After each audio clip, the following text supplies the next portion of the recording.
E agora eu vou apresentar para vocês a seguinte convidada. Ela é professora, graduada em História e pós-graduada em Literatura Portuguesa. Ela é a deputada mais jovem de Santa Catarina, autora do livro Feminismo, Perversão e Subversão, também apoiadora do programa Escola Sem Partido. Com vocês, Ana Campagnolo.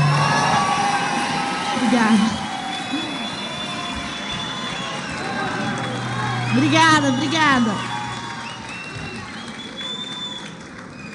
A última vez que gritaram meu nome assim foi me xingando. Não sei nem o que eu faço. Obrigada, pessoal. Uma satisfação estar aqui com vocês. Bom, nós vamos falar rapidinho sobre marxismo e feminismo. De novo. Bom, eu fiquei por último, é isso que sobrou para mim, né? Eu vou ter que repetir algumas coisas. Mas, voltando lá no passado, a gente tem o século XIX, e no século XIX, Marx e Engels apresentam uma doutrina que nós conhecemos como marxismo. Essa doutrina é baseada no pensamento dialético e materialista. A dialética é legal, em tese, né? Você tem uma ideia, você tem que ter uma anti-ideia, uma tese e uma antitese. E aí você vai discutir sobre isso e chegar a uma solução, né? Uma síntese. O marxismo aplicou essa ideia de dialética casou essa ideia com o materialismo, ou seja, o que importa, os seres humanos, o que eles são, dependem de onde eles trabalham, do sistema de produção. E aí criou duas classes que competem entre si, proletariado e burguesia. O marxismo original, o primeiro marxismo, tinha um sujeito revolucionário muito claro, que era o proletário. A gente sabe disso. Só que isso aí é muito démodé, tá ultrapassado. E os próprios marxistas perceberam isso muito cedo. Esse primeiro marxismo tem um sujeito muito claro, é o operário. Mas vocês lembram que o primeiro lugar onde o marxismo foi aplicado foi na União Soviética. E a Rússia não tinha proletariado, porque a Rússia era um país atrasado e um país ainda de economia rural. Então Lenin criou um termo que a gente usou muito aqui hoje. Ele adaptou esse termo para o marxismo, hegemonia. Qual foi a ideia dele? Olha, aqui eu tenho 2% de proletariado e 90% de campesinato, de camponeses. O que eu vou fazer agora para fazer uma revolução do proletariado num país que não tem proletário? Eu preciso modificar o sujeito ou eu preciso convencer esse povo? E isso aí a gente vai chamar agora de hegemonia. Quando um pequeno grupo faz de um grupo grande uma massa de manobra para um fim revolucionário. Lenin tinha uma máxima, eu anotei algumas coisas aqui porque eu também não sou o Google, né? Lenin tinha uma máxima que era atacar juntos, marchar separados. Por quê?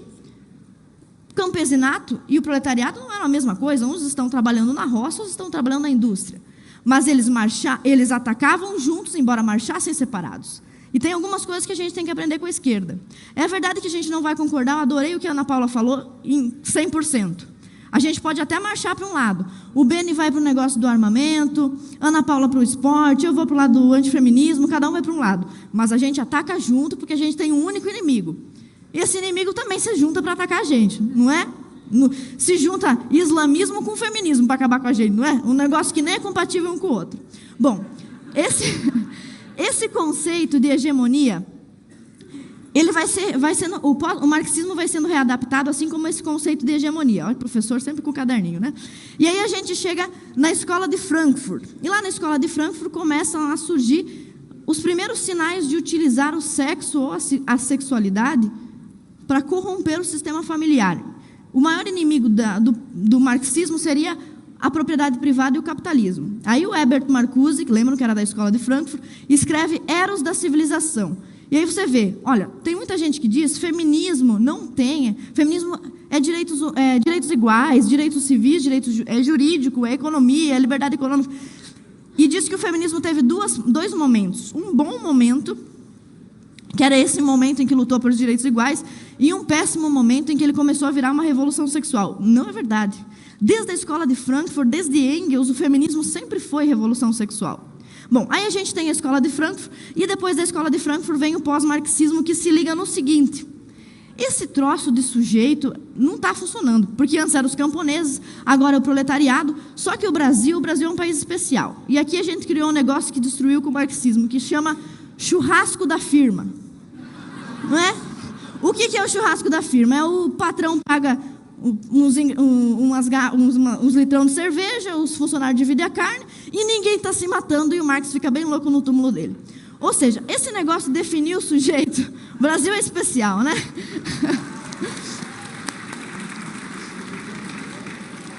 Esse negócio de dividir, de delimitar um sujeito não estava funcionando.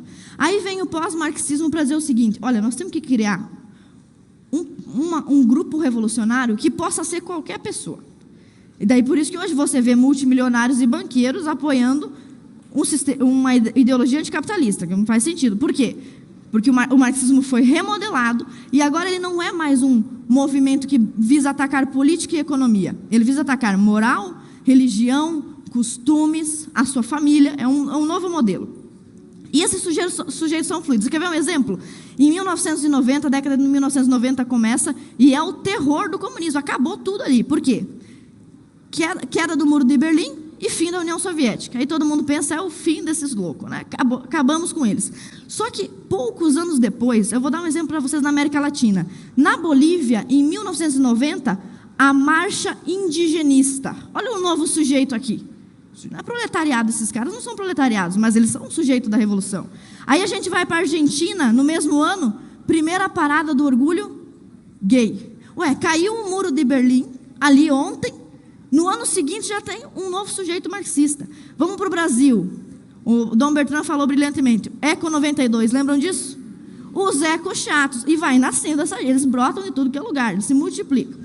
E vamos para a Venezuela. Mesma década, as duas tentativas de golpe do Hugo Chávez. Viu como eles se remodelaram? Muito rápido. Se remodelaram muito rápido. E a gente tem que aprender isso também. Então, o movimento marxista ele tem duas fases. A primeira que tinha um sujeito bem correto, lá todo mundo sabia, é o proletariado. E depois ele se remodela e cria um sujeito fluido. Qualquer pessoa pode ser revolucionária hoje. O cara o cara é da burocracia, ele é da elite, ele é filho de banqueiro, ele é multimilionário e ele quer ser revolucionário socialista. Isso só é possível porque o marxismo se remodelou. O feminismo foi a mesma coisa. Aparentemente, o primeiro momento do feminismo era uma luta pelos direitos civis, jurídicos, direito à propriedade, direito de votar, aparentemente. Mas a gente vê uma segunda fase do movimento feminista, onde eles também têm um negócio chamado sujeito fluido. E a Ana Paula exemplificou perfeitamente. Hoje, nós, mulheres conservadoras, temos que discutir os nossos interesses de mulher com um homem feminista. Não é? Isso aí não é um sujeito fluido? Se isso aí não é um sujeito fluido, eu não sei. Então, veja bem, feminismo e marxismo, eles são casados. Então, eles vivem juntos, e inclusive as suas fases se parecem. Se nós formos falar, por exemplo, da primeira onda do movimento feminista, que começou lá em 1790, junto com a Revolução Francesa, ou seja, não presta, né? Tudo que vem junto com a Revolução Francesa não presta. E o movimento feminista surge nesse contexto. A primeira feminista, Mary Wollstonecraft, escreveu um livro chamado Reivindicações dos Direitos das Mulheres. Aparentemente, ela só queria que as mulheres pudessem estudar ou trabalhar. Mas no livro dela, em 1790, ela defendia que homens e mulheres, meninos e meninas, se fossem educados da mesma forma em uma escola pública, obrigatória, compulsória, seriam iguais. Isso é verdade? Não. Esse feminismo é de que onda? Primeira onda. Então já tinha gente mentindo na primeira onda. Não é verdade que o feminismo se estragou depois, tá? Já tinha gente mentindo na primeira onda. Aí a gente vai para a França. Lá na França a gente tem Olympe de Gouges. Ela era da mesma época da Mary Wollstonecraft.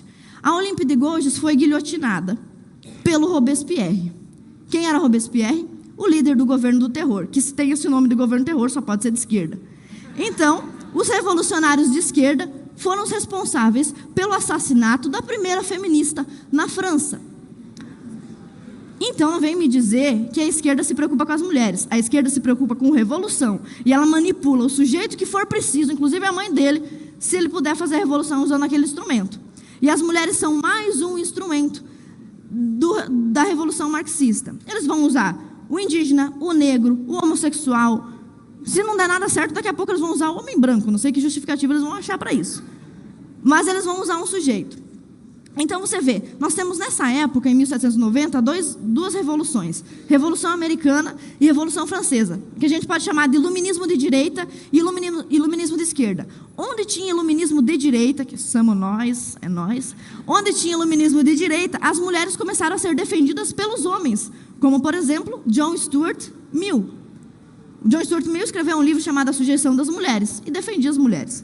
Onde tinha iluminismo de esquerda? França, Revolução Francesa, as mulheres eram guilhotinadas. Na mesma época, na Revolução Francesa, surge um cara chamado Marquês de Sade. Já ouviram falar dele? Marquês de Sade era o profeta. Tomara que não tenha crianças nos assistindo. Marquês de Sade era o profeta da masturbação, da pornografia e da misoginia. E ele é um dos grandes pais da Revolução Francesa, um mentor da Revolução Sexual, que começa já na primeira onda. Então o pessoal vem dizer para, não, o feminismo era bom antes, nós precisávamos do feminismo. Não. Agora eu vou citar para vocês Mises, os liberais vão gostar disso. O Mises, em 1922, que ele também dava uma de Olavo, às vezes profetizava as coisas, em 1922 ele disse, o movimento feminista vai ser bom enquanto ele defender interesses jurídicos e civis igualitários. Só que isso aí também não é feminismo. Isso aí é liberalismo. Então nós não precisávamos do feminismo porque nós tínhamos o liberalismo, não precisávamos dele. E ainda o Mises vai além, ele diz o seguinte, mas se o movimento feminista, olha a profecia, 1920, se o movimento feminista parar de lutar por direitos iguais e começar a contestar a natureza humana, então ele não será mais liberalismo, ele será socialismo. Socialismo é, em tese, contestar a natureza humana.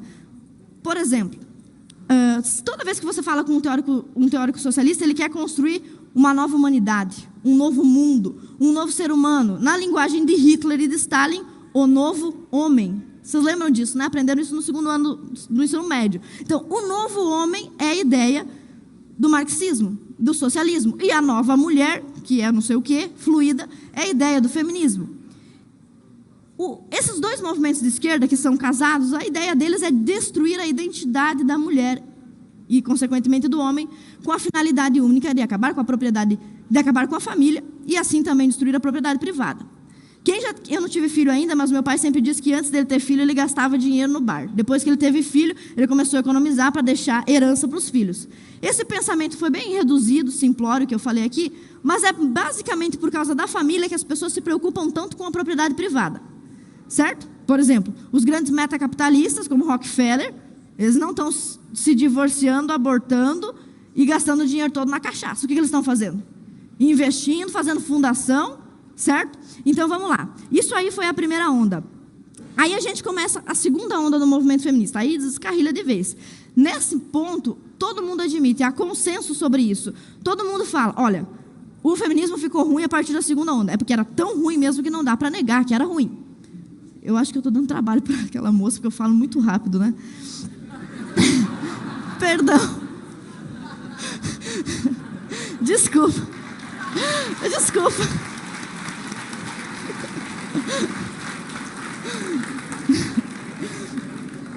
Eu vou tentar ser mais gentil com você, tá bem?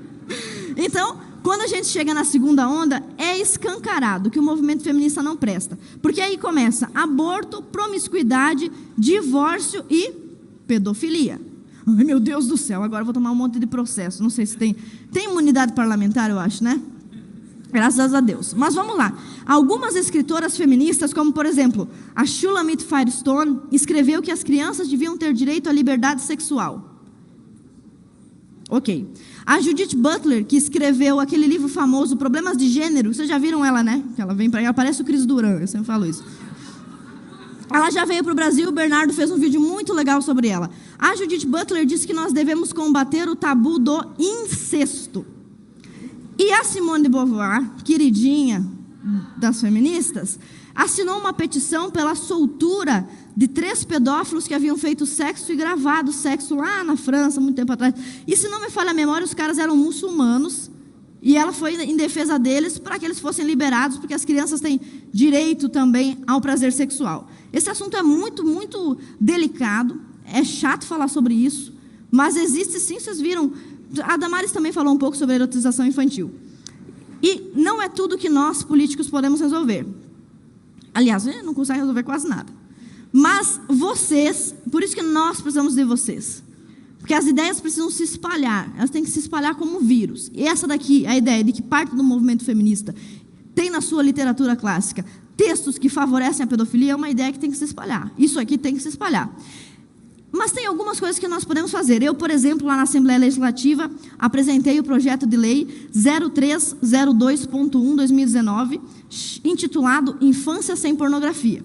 Foi a única coisa que eu consegui pensar e que não era inconstitucional, porque tudo é inconstitucional. Como diria o Taiguara. Então, a gente elaborou um projeto de lei e uma indicação para o governador de Santa Catarina, que é do PSL, governador Moisés. Vamos assinar o decreto Infância Sem Pornografia, governador Moisés, por favor. Nós indicamos isso e também fizemos um projeto de lei, porque já pensamos que o governador não vai querer se meter, né? O projeto de lei prevê que é proibido passar conteúdo erótico e pornográfico para crianças em sala de aula, em qualquer repartição do ensino que seja pública. É uma coisinha de nada, né? Mas é o que dá para fazer. E por isso que esse pouco que a gente faz aqui precisa ser reforçado pelo que vocês podem fazer aí. E o que vocês podem fazer aí é cultura e é espalhar ideias. Então, nessa mesma segunda onda, vem a Simone de Beauvoir como uma grande aliciadora de menores. Começa também a apologia do divórcio. Eu sou divorciada, eu sei que tu vai decepcionar muitos conservadores isso, mas a vida é a desgraça, né?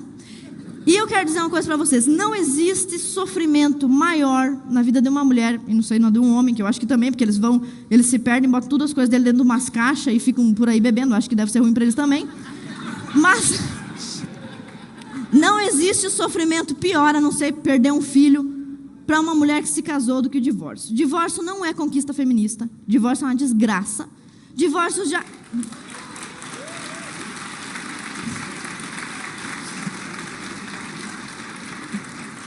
Aliás, o divórcio também não é uma invenção das feministas. Moisés, está lá na Bíblia, no Antigo Testamento, já concedia carta de divórcio. Isso não é conquista. Sabe que conquista é casar com uma pessoa e ficar com ela 30 anos, 40, 50. Isso aí que é conquista.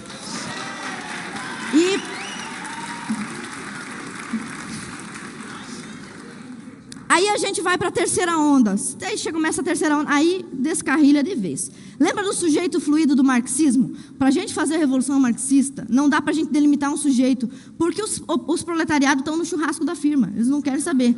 Então a gente vai ter que criar um novo sujeito, qualquer um que quiser, indigenista, MST, comunidade LGBT, vem todo mundo aqui para a revolução. O feminismo também começou o seguinte: primeiro ele defendia as mulheres. Agora não defende mais, porque não está dando conta, porque tem nós é mulher conservadora, nós gostamos de homem. Olha, se tem uma coisa mais bonita...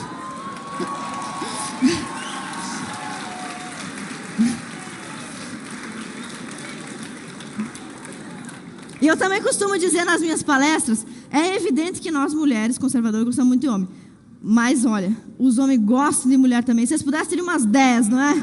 A situação, não é? Então, nós conservadores não conseguimos cair nesse engodo porque a gente não entende o sexo oposto como inimigo. A menina que é normal, uma moça normal, que não foi submetida a tratamento de choque feminista, quando ela olha para o menino que ela gosta, a mão fica suando, não sabe o que falar, fica com borboletas na barriga, o cara passa, ela não consegue dormir, sonha com a mesma pessoa 20 noites até conseguir mandar uma mensagem no WhatsApp.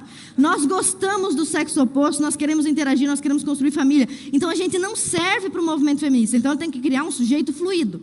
E aí surge a identidade de gênero. Agora o feminismo não representa mais as mulheres, representa qualquer pessoa, né, que quiser dizer que é mulher ou que tem interesse para a mulher. Por isso que nós, mulheres conservadoras, temos tantos problemas com os homens feministas, né, que são nosso pior problema são eles, no fim das contas. Então, para você ter uma ideia de como esse movimento foi se desfragmentando, aqui no Brasil aconteceu o primeiro seminário de teoria queer. Eu não tenho cronômetro. Cadê meu cronômetro? Aí eu não mereço, só porque eu sou mulher, machismo. Não tem cronômetro para mim. Olha só. No primeiro ou no segundo seminário de teoria queer, cujo objetivo era subversão de identidades, por isso que esse nome está no meu livro, no título do meu livro, Feminismo, Perversão e Subversão. Neste seminário que aconteceu aqui no Brasil, ou seja, nós já estamos atrasados, porque nós estamos aqui tentando rebater eles, já estamos com um seminário queer aqui faz tempo. Nesse seminário, uma feminista chamada Berenice Bento disse: não existe mulher, nós não defendemos mulher, nós usamos esse termo apenas para angariar um sujeito revolucionário para a nossa causa. Ela disse isso, Berenice Bento disse isso, Monique Wittig disse isso, e outras... Aliás, quando Simone de Beauvoir disse não se nasce mulher, torna-se, Ela estava dizendo que você que nasceu mulher pode ser que não venha se tornar uma, e que outro que não nasceu pode ser que se torne. Então, a terceira onda e o caminho, a derrocada do movimento feminista é, no fim das contas, a ideologia de gênero. Só que não funciona. Você sabe a tia do Zap? É a nossa mãe, é a avó, é a tia que faz o assado do Natal, né? Que hoje não tem mais, porque as mulheres não sabem mais cozinhar. Então, é sempre uma tia, uma avó. Essas pessoas, se você for explicar para elas, olha só, tia Neide, você sabia que tem uma teoria de subversão das identidades, que diz que não existe mulher? Ela vai, tá bom, passa ali a maionese, não tá nem aí para você. Essa ideia ela é péssima, ela é horrível, então ela não vai passar. Não vai passar. E o movimento feminista sabe que ela não vai passar. Então, por isso, eles precisam criar estratégias, formas mais sutis de se embrenhar na cultura. E agora eu vou falar para vocês 3 exemplos para encerrar a palestra, de 3 coisas absurdas que acontecem na vida prática e política do nosso país e mundo afora, e que representam as teorias mais loucas do movimento esquerdista. Monique Wittig, por exemplo, é uma francesa. Não quero dizer que tem alguma coisa a ver com a Revolução Francesa ter sido uma droga, essa quantidade de francês que escreve essa coisa ruim. Não tem nada a ver uma coisa com a outra.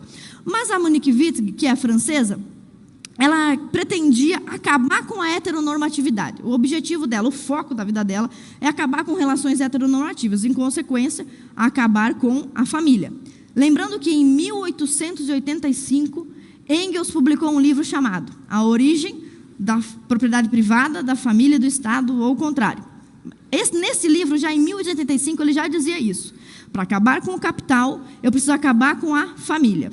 Ok, a Monique Wittig, com essas ideias muito loucas dela de acabar com a heteronormatividade, vocês viram que acabar com a heteronormatividade estava num documento do governo.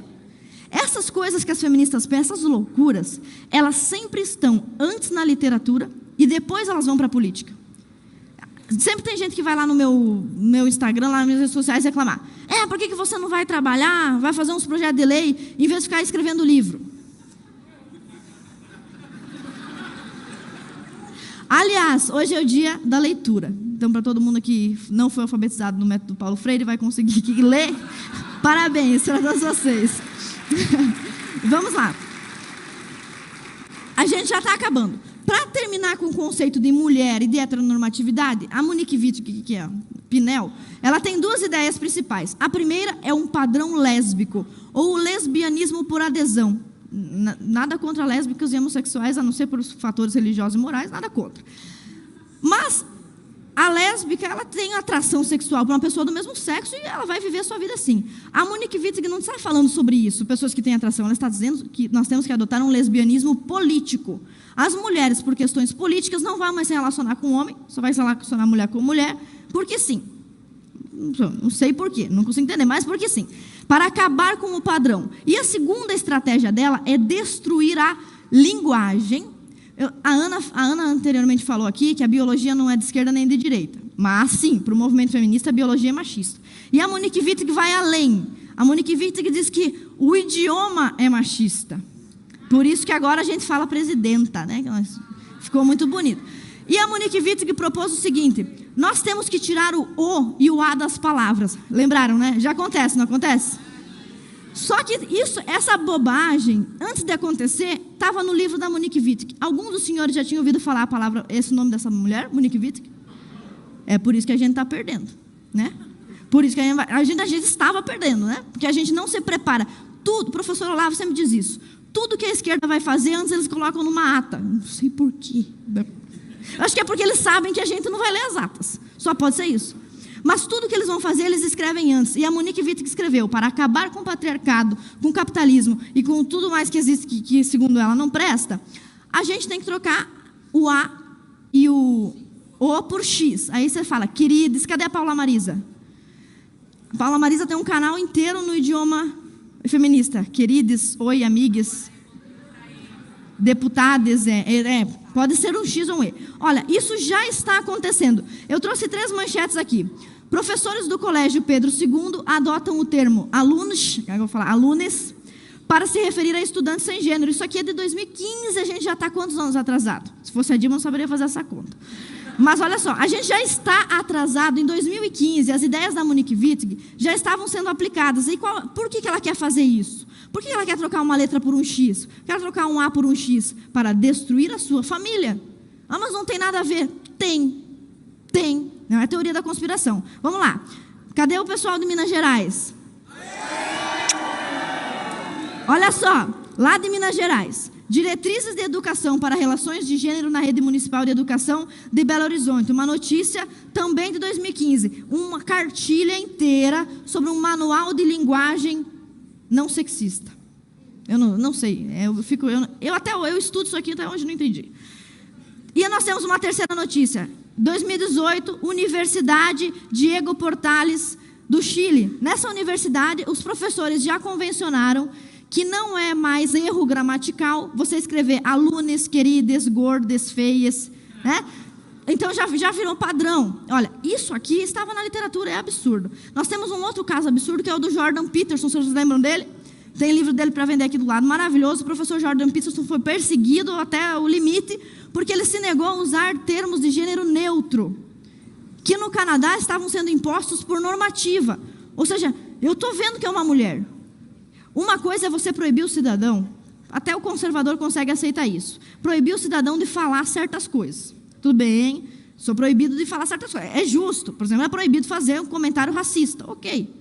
Agora, obrigar a pessoa a falar determinada coisa, olha o absurdo disso, é uma total quebra da liberdade. Isso aconteceu no Canadá. E para você ver como isso é de interesse global, a Google e o YouTube bloquearam as contas do Jordan Peterson porque ele se negou a fazer isso, sem justificativa. Ele simplesmente teve os canais deletados porque ele não usou gêneros neutros, sem infringir nenhuma norma. Agora vamos para um segundo caso. Olha, é triste o que eu vou falar aqui. E eu vou talvez usar uns palavrões, porque eu não posso fazer nada, não fui eu que escrevi esses livros. Mas é o seguinte, além disso, nós temos o caso do Foucault. Lembram do Foucault? Foucault é velho, antigo já. Ele falava sobre contrassexualidade. Para o Foucault, para a gente destruir a sociedade, não é suficiente a gente fazer coisas que são proibidas. Já ouviram aquela frase, sexo anal contra o capital? É isso. Para o Foucault, não basta fazer o que é proibido. Você tem que criar novas formas de sexualidade. Essa ideia do Foucault foi readaptada pela Beatriz Preciado, que é uma professora universitária da França. Tá, não tenho culpa. Ela escreveu um livro chamado Manifesto Contrassexual. Objetivos dela. Isso aqui é muito absurdo. Tenta explicar para sua avó isso aqui. Você não vai conseguir. Olha o que ela... E as vós são as pessoas que são sábias. Então, se elas não estão entendendo, é porque não funciona. Primeira citação. Inventar excentricidades, ou seja, novidades, novas formas de fazer sexo que subvertam a função do pênis e da vagina. Onde é que eu vou chegar? Vocês vão ver. B. Segunda citação. Jogar na cara dos heterossexuais práticas com fezes, peidos e chuvas douradas de urina. Alguém lembra disso aqui? Que é? Lembra do Bolsonaro perguntando o que é um golden shower? Esse aí é um caso exemplar. Olha, os caras só estão fazendo um golden shower aqui porque o Foucault, lá em 1950, estava escrevendo sobre isso. A gente leu o Foucault? A gente se preparou para isso? Então os caras vão fazer golden shower. É isso que vai acontecer. A gente tem um outro exemplo que é trágico aqui. É trágico. Vocês lembram do evento que aconteceu em maio de 2014? Olha onde aconteceu isso, com o seu dinheiro e com o meu dinheiro. Curso de Produção Cultural da Universidade Federal Fluminense, evento Xereca Satânica. Meu marido disse que vocês iam rir disso. Tá. Vocês lembram disso, não lembram? A Xereca Satânica foi um evento onde uma artista, numa universidade federal, numa disciplina numa universidade federal, paga com o meu dinheiro, com o seu dinheiro. O ministro da Educação está aí? Aí, é o ministro. Umas pessoas para o senhor exonerar.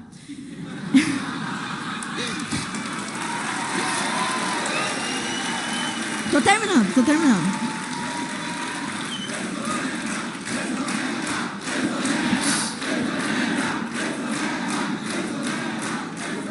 Estão criando um problema aqui entre mim e o ministro. Vamos lá. Nesse evento da disciplina Corpo e Resistência, uma atriz chamada Raíssa Vitral costurou, teve a sua vagina costurada. Meu Deus, é muito absurdo, não dá para entender. Só que isso tudo já estava escrito nos livros de Foucault e no livro da Beatriz Preciado, entre outros, Monique Wittig e tantos outros. Essa mesma cidadã, a Raíssa Vitral, foi aquela que, na ocasião em que o Papa esteve visitando o Brasil, em frente a uma missa que estava acontecendo em Copacabana, enfiou uma escultura católica na vagina. Vocês lembram disso? Pô, não, isso depois encontrar você, não fala um negócio dele. Ela disse que estava lá. Olha só. Ui. Olha só, a Raíssa Vitral, eu acho que eu tive um problema com o microfone, vou ter que pegar outro. A Raíssa Vitral cometeu práticas assim porque nós não estamos combatendo.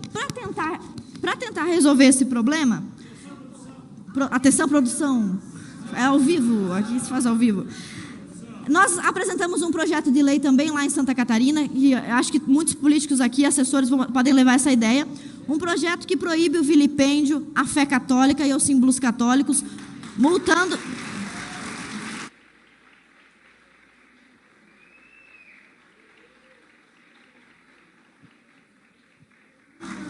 Não me encosta que eu tenho processo. Ó, o assédio. Quer me dar outro microfone?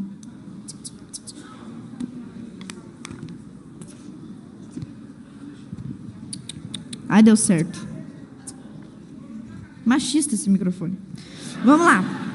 Nós apresentamos um projeto de lei que pune de 5 a 500 mil reais a instituição, a entidade que fizer algum tipo de manifestação, obra artística ou qualquer coisa, tipo aquele museu queer lá, que difame, vilipendie ou satirize a fé católica. Aí agora nós vamos para o... Obrigada, muito obrigada. É o famoso não faz mais que obrigação, né? E a gente tem também... E eles levam isso tão a sério. Olha, parece tudo piada o que eu estou fazendo, mas isso aqui é onde o feminismo acaba. Eu estou terminando, essa aqui também é para o ministro da Educação.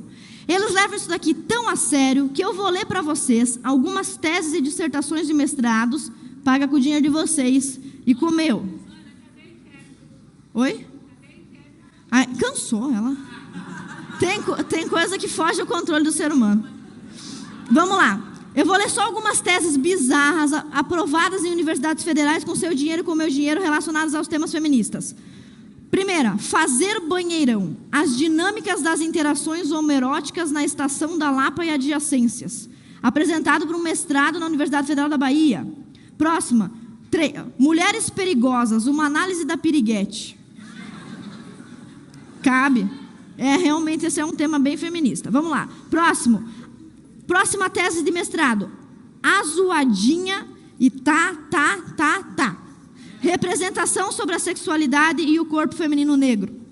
Próximo. Estou falando? Você não acredita em mim, pelo amor de Deus? Erótica dos signos nos aplicativos de pegação. Processos multissemióticos em performance íntimo especulares de si. É um trabalho sobre o Tinder. Com o seu dinheiro, com o meu dinheiro. E aqui tem uma lista de teses, mas isso não vem ao caso. Só queria mostrar para vocês como o movimento feminista leva isso a sério. E agora eu vou terminar. Terceiro exemplo, e o mais chocante de todos, é o seguinte. Entre esses vários textos feministas sobre subverter a prática sexual, teve uma época, pelo menos na minha época, em que meu pai tinha que se preocupar se eu não estava fazendo sexo precocemente ou fora do casamento. Essa era uma preocupação que nós conservadores tínhamos que ter com os nossos jovens, com os nossos filhos. Hoje, se a pessoa estiver fazendo sexo heterossexual, já é uma vitória, né? Não, tá tudo bem, tá ótimo, tá muito bom. E se esse processo sexual envolver um pênis e uma vagina, aí tá ótimo. Aí é muito bom, merece até uma honra ao mérito. Por que eu digo isso? O movimento feminista, entre outros textos, eu vou ler isso bem rapidinho para você, uma citação do livro Foucault para Encapuchadas, em espanhol, do coletivo Manada de Lobos. O movimento feminista pretende a renúncia de manter relações sexuais naturalizantes heteronormativas permitindo então a ressignificação e a desconstrução da centralidade do pênis no ato sexual. Ai, que bobagem. Fala isso para tua avó, não vai entender. O que eles querem dizer isso daqui é o seguinte: abolir todo tipo de prática sexual heteronormativa. Em substituição a isso, eles criaram um negócio que vocês vão lembrar, vocês já viram na universidade. Eu sei, já sei. Que é a última, 2 minutos. Que é o seguinte: fist fucking ou fisting é uma categoria de pornografia que o movimento feminista incentiva, que nada mais é do que, desculpa que eu vou dizer aqui, um exercício de usar o punho e enfiá-lo no ânus ou na vagina. Mas, meu Deus, essa doida vem aqui no evento conservador falar esse monte de absurdo. Você achou absurdo, mas eu vou mostrar para você agora. Isso aqui é o chocante. E não vou mostrar isso. Deus me livre. Olha só, o que eu vou mostrar para você agora. Não sou o Jean Willis, gente, vocês me respeitam. O que eu vou mostrar para vocês agora é um livro, leitura obrigatória ao Ministério da Educação, da Universidade Federal de Santa Catarina. Se o seu filho, adolescente, 16 anos, 17, jovem, quiser ingressar na Universidade Federal de Santa Catarina, ele vai ter que ler esse livro aqui. Angélica Freitas, O Útero é do Tamanho de um Punho. Agora eu vou ler para os senhores essa lindíssima poesia, que está dentro desse livro, leitura obrigatória para entrar na Universidade em Santa Catarina. Era uma vez uma mulher, lembrem, isso está na literatura feminista, publicada há quanto tempo? 10 anos, 20 anos, ninguém fez nada, olha o que acontece. Era uma vez uma mulher que não perdia a chance de enfiar o dedo no ânus, no próprio ou no dos outros. O polegar, o indicador, o médio, o anular ou o mindinho, me lembro do Lula nesse trecho. Sentia-se bem com o mindinho nos outros. Esse aqui é um dos poemas. O outro que o seu filho tem que ler para entrar no vestibular. Um útero é do tamanho de um punho. Num útero cabem capelas. Olha aqui. Isso aqui é para a comunidade católica e no dia do vestibular lá, eu não sei, eu não posso sugerir nada que dá aqui. Mas enfim. Cabem bancos, hóstias e crucifixos. Cabem padres de pau murcho, desculpa, estou lendo que está aqui. Cabem freiras de seios quietos, cabem as senhoras católicas que não usam contraceptivos, cabem... E aí continua. Página 61. Leitura obrigatória na Universidade Federal de Santa Catarina. Ok?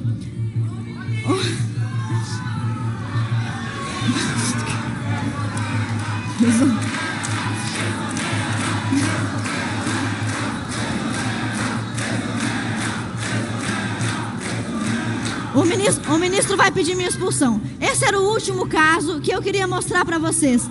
Todo tipo de absurdo feminista, se não for combatido quando ainda é uma semente, vai acabar se tornando prática. E nós, mulheres conservadoras, temos um interesse, que é nos dar bem com os nossos maridos, que não são nossos inimigos. O que acaba com o casamento, e é isso que é o objetivo do feminismo, é a competitividade. E Deus nos colocou mulheres para ajudar nossos maridos e maridos para nos proteger. E é isso, muito obrigada.